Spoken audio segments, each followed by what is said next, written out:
గడిచిన 3 రోజులుగా కురుస్తున్న వర్షాలకు పంట నష్టపోయిన రైతులు ఏమాత్రం దిగులు చెందవద్దని, వారందరికీ ప్రభుత్వం అన్ని విధాలా అండగా ఉంటుందని రాజాం ఎమ్మెల్యే కోండ్రు మురళీమోహన్ అన్నారు. విజయనగరం జిల్లా సంతకవిటి మండలం రామరాయవరపుపేటలోని ముప్పునకు గురైన పంటలను ఆయన పరిశీలించారు.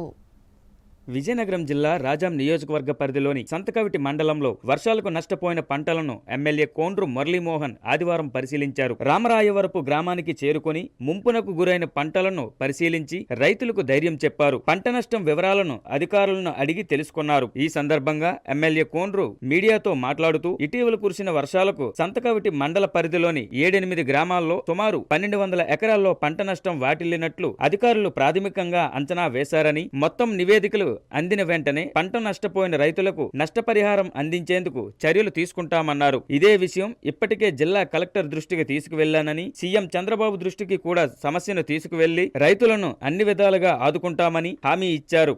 సంతకవిటి మండలం రామరాయపురం, అలాగే అక్కడున్న ఒక 7-8 గ్రామాలు రమారమి 1200 ఎకరాలు నీటిలో మునిగిపోవడం జరిగింది. దానికి సంబంధించి అగ్రికల్చర్ ఆఫీసర్స్ కానీ, అలాగే ఇరిగేషన్ డిపార్ట్మెంట్ అందరూ కూడా కలెక్టర్ గారి దృష్టికి, అలాగే చంద్రబాబు నాయుడు గారి దృష్టికి, ప్రభుత్వ దృష్టికి తీసుకెళ్లడం జరుగుతుంది. వారికి ఇమ్మీడియట్ గా క్రాప్ కు సంబంధించిన ఏవైతే మరి అర్హత ఉందో ఆ అర్హత సంబంధించి డబ్బులు కూడా ప్రభుత్వం ద్వారా శాంక్షన్ చేసి రైతులు ఇబ్బంది పడకుండా చేయడం అనేది ఈ రైతు ప్రభుత్వం చంద్రబాబు నాయుడు గారి మరి ఆయన కళ. అందుకోసం అందులో భాగంగానే ఈ రోజు ఏవైతే మునిగాయో నిన్న వచ్చిన వర్షాల వల్ల వాటిని పరిశీలించడం జరిగిందని కూడా ఈ సందర్భంగా తెలియజేస్తాం.